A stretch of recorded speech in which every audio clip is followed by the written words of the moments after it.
நித்திய ஸ்துதிக்குரிய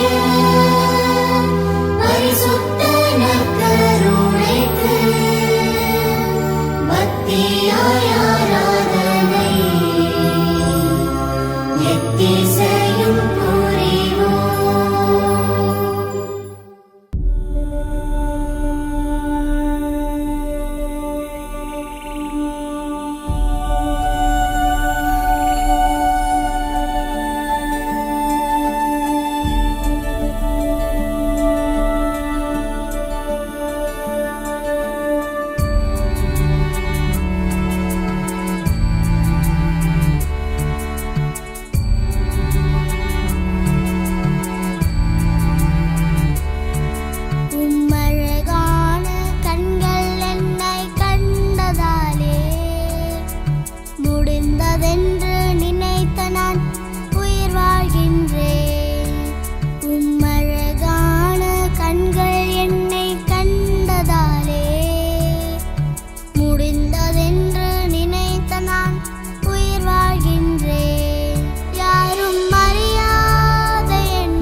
யோவான் எழுதிய செய்தியிலிருந்து வாசகம். செய்தி அதிகாரம் 4 இறைவார்த்தைகள் 27 தொடங்கி 29 முடிய. அழிந்து போகும் உணவுக்காக உழைக்க வேண்டாம், முடிவில்லா வாழ்வழிக்கும் நிலையான உணவுக்காக உழையுங்கள். அதை மருமகன் உங்களுக்கு கொடுப்பார், ஏனெனில் அவருக்கு தந்தையாகிய கடவுள் தம் அதிகாரத்தை கொடுத்து அனுப்பியிருக்கிறார் என்றார். அவர்கள் அவரை நோக்கி, கடவுளுக்கேற்ற செயல்களை செய்ய நாங்கள் என்ன செய்ய வேண்டும் என இயேசு அவர் அனுப்பியோரை விசுவசிப்பதை கடவுளுக்கேற்ற செயல் என்றனர். அவர்கள், உங்களை நாங்கள் விசுவசிக்க ஒரு அருணடையாளம் பார்க்க வேண்டும் என அங்கு அருள்புரி செய்தார்கள். என்ன செயல் செய்வீர்? அவர்கள் உண்பதற்கு வானத்திலிருந்து உணவளித்தீர் என்று எழுதியுள்ளது. இதற்கேற்ப எங்கள் முன்னோர் மாலை நேரத்தில் மன்னாவை உண்டனர் கேட்டனர். வாழ்வுதலும் கிறிஸ்துவின் நற்செய்தி.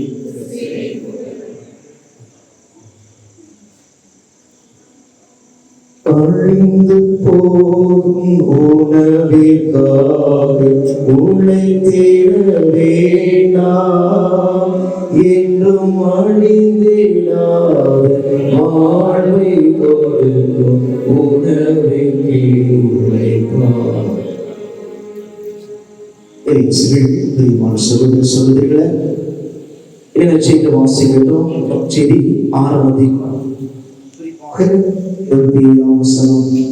அழிந்து போகும் உணவுக்காக உழைக்க வேண்டாம், அழியாத உணவு கிறிஸ்து நாதரை நீங்க அவரை வாழ்க்கையில் பெற்றுள்ள உழையுங்கள் என்று. ஆகவே அனுதின வாழ்வில் பார்க்கிறோம், எத்தனையோ காரியங்களை செய்கிறோம், தேவையான காரியங்களை உழைத்து முன்னேற முயற்சி செய்கிறோம். ஆனால் அழியாத உணவு கிறிஸ்து தான் என்பதை நம்முடைய வாழ்க்கையில் மறந்து விடுகிறோம். உணவுக்காக உழைக்கிறோம், பசி போக்குறது, சற்று நேரம் ஆற்றல் நமக்கு கொடுக்கின்றது, சக்தி கொடுக்குது. ஆனாலும் நிரந்தரமான சக்தி வல்லமை நமக்கு வாழ்வில் இருக்க வேண்டும் என்றால் கிறிஸ்து ஒருவர் நம்முடைய வாழ்க்கையில வர வேண்டும். ஆகவே அழியாத உணவு கிறிஸ்து ஒருவரே நற்கரை வடிவிலே நம்முடைய வாழ்க்கையில ஒவ்வொரு நொடி பொழுதும் வர இருக்கின்றார். அந்த கிறிஸ்துவை நம்முடைய வாழ்க்கையில் ஏற்றுக்கொள்ள தயாராக இருக்கிறோமா? கிறிஸ்து வருகின்ற அந்த உன்னதமான தெய்வீக பிரசனத்தை அனுபவிக்க தயாராக இருக்கின்றோமா? எதற்காக உழைக்க வேண்டும்? நாம் நிரந்தரமாக இருக்கிறோம், கிறிஸ்துவோடு இருக்க வேண்டும் என்றால் கிறிஸ்துவை சொந்தமாக உழைக்க வேண்டும். நம்முடைய வாழ்க்கையை கிறிஸ்துவுடைய மனநிலை கொண்டவராக மாற வேண்டும். இயேசுவை கொள்ள அன்பு, இரக்கம், மன்னித்தல் என்ற பண்புகளை சொந்தமாக உழைக்க வேண்டும். அது உழைத்து முன்னேறுகின்ற பொழுது இயேசு நம்மோடு தங்கி விடுகிறார், நம்மை ஆசீர்வதிக்கிறார், விடப்படுத்துகிறார். ஆகவே நம்முடைய வாழ்க்கையில் ஒரு அருமருந்தாக உள்ளத்திலே குடிக்கொள்கிறார். மகனே மகளே, நானே உனக்கு சுகப்படுத்தும் அருமருந்து என்று சொல்லி நம்மிடையே குடிக்கொள்ள இருக்கின்றார். ஆகவே அந்த தெய்வத்தை ஏற்றுக்கொள்ள நாம் ஆயத்தமாக இருக்கிறோமா, தயாரா என்று சிந்திக்க வேண்டும்.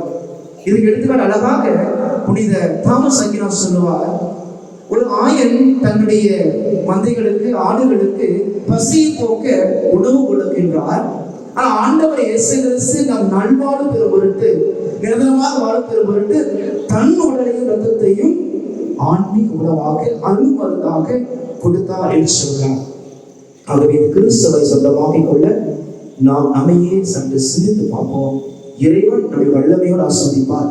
அழிந்து போகும் உணவு அல்ல, நிரந்தரம் அழியாத ஒரு உணவு இயேசுவே என்பதை நம் மனதில் வைத்து வாழ்வோம்.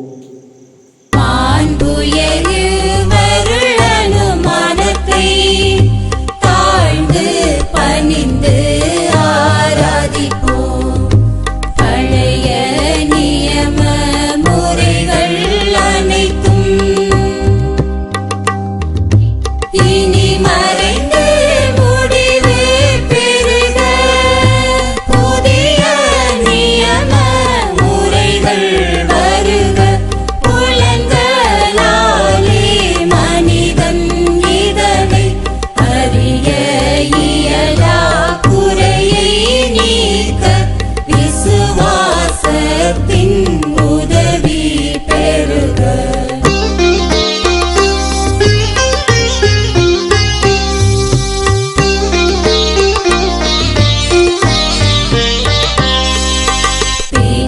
பிதாவர்க்கும் சுதன் இவர்க்கும் புகழ்ச்சியோடு வெற்றியாகும்.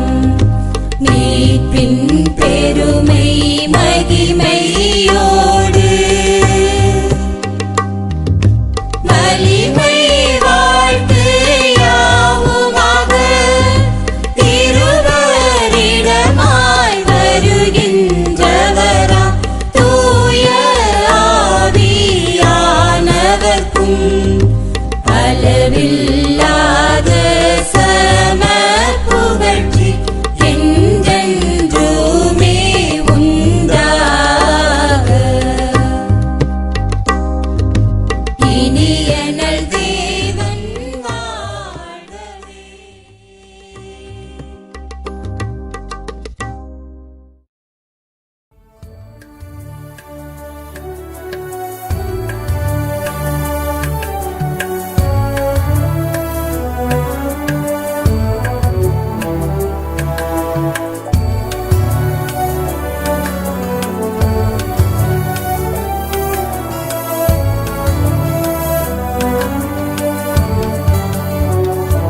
தூக்கி எறியப்பட்ட என்னை வேண்டுமென்று சொல்லி சேர்த்துக் கொண்ட நல்ல நேசரே.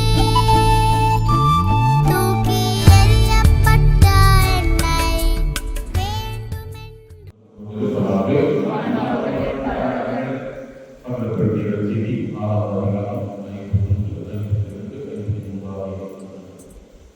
நாளை வானத்திலிருந்து திரும்பி வந்த உயிரோடு உணவு. இதை எவனாவது கொண்டால் அவன் இங்குமே வாழலாம். நான் அளிக்கும் உணவு உலகம் வீட்டிற்காக பரிதாபம் என் ரசிகை. நான் ஒருவருக்கு இவன் தன் ரசியை இவ்வாறு அளிக்கப்படும் யூதர் அவர்கள் வாக்குவாதம் செய்து கொண்டிருக்க இயேசு அவர்களை நோக்கி சொன்னார், உண்மையிலும் உண்மையாக சொல்கிறேன், மாநில மகன் ரசியை உண்டு அவருடைய ரத்தத்தை குடிப்பாருடைய உங்களுக்கு உயிர் இராது. இது ஆண்டவரின் அருள்வாக்கு.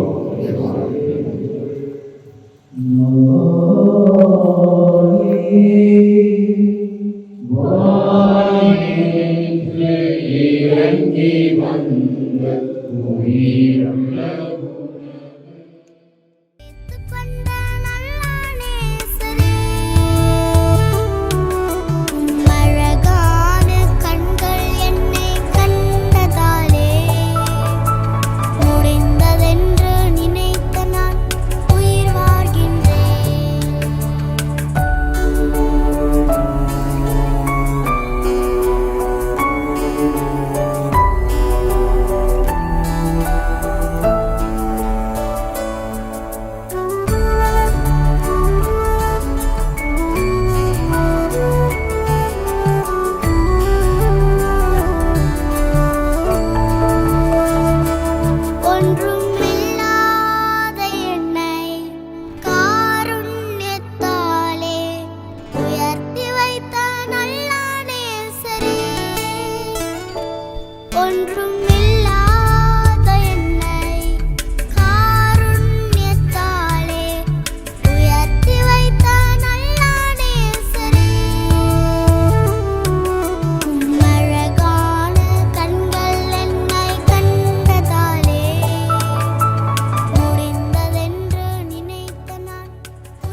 ദിവ്യകാരുണ്യമേ ഹൃത്തിനാനന്ദമേ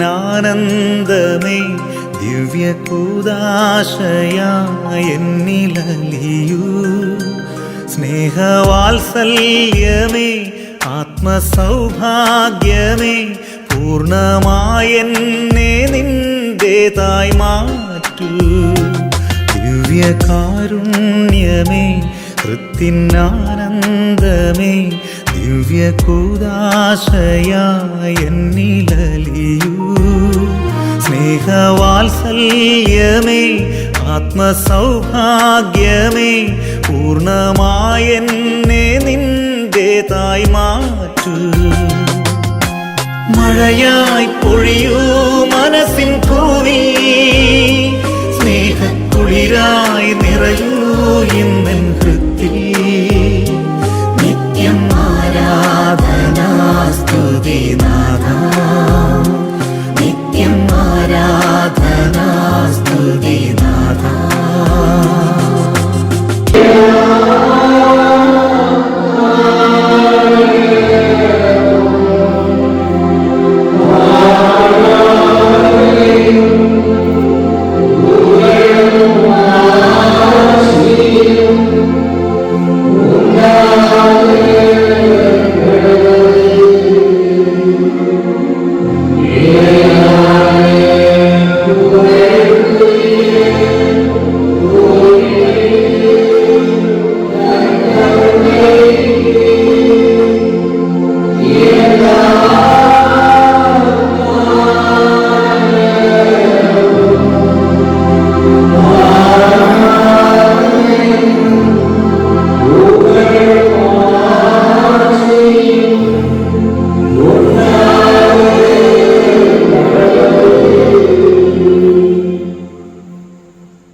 உம்முடைய பாடுகளை நினைவு எங்களுக்கு விட்டு சென்றே